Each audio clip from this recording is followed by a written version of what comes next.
Jennifer Lévy. Bonjour Jennifer. Bonjour. Notre spécialiste du design qui nous emmène à Londres découvrir une installation qui fait buzz depuis le début de l'été à la Serpentine Gallery, une promenade dans les nuages digitales. Allez, faites-nous rêver un petit peu.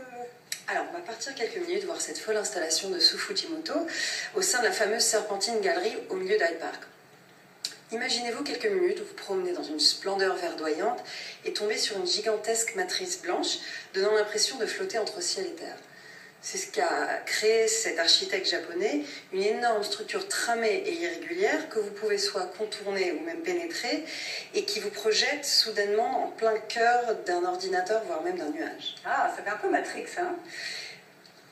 Écoutez, on pourrait peut-être y croiser Keanu Reeves, mais bon, tout est possible à Londres. Espérons. Ça n'empêche que c'est un moment vraiment sensationnel. Et cette installation faite de plus de 20 000 tubes d'acier, fabriquée en 35 jours et montée en 49 jours, vous transcende dans une réelle expérience architecturale. Et le tour est joué.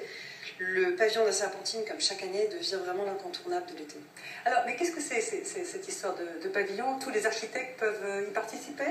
Alors non, pas tout à fait. Le pavillon de la Serpentine est avant tout une galerie d'art moderne et contemporaine qui, chaque année, depuis près de 13 ans maintenant, fait participer des architectes pour créer une spectaculaire structure visible pendant près de 4 mois.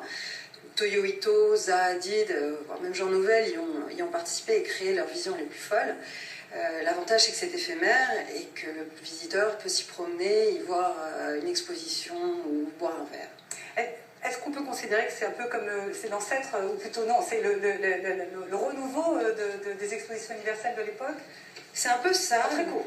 C'est un peu ça. Les expositions universelles sont la référence, mais sur le principe, la Serpentine contribue surtout à promouvoir l'art et la culture d'un pays par un architecte, plus dans un plan conceptuel. Allez-y. Merci très beaucoup. Jennifer Lévy, ça dure donc jusqu'en octobre, c'est ça? 6 octobre. Merci beaucoup.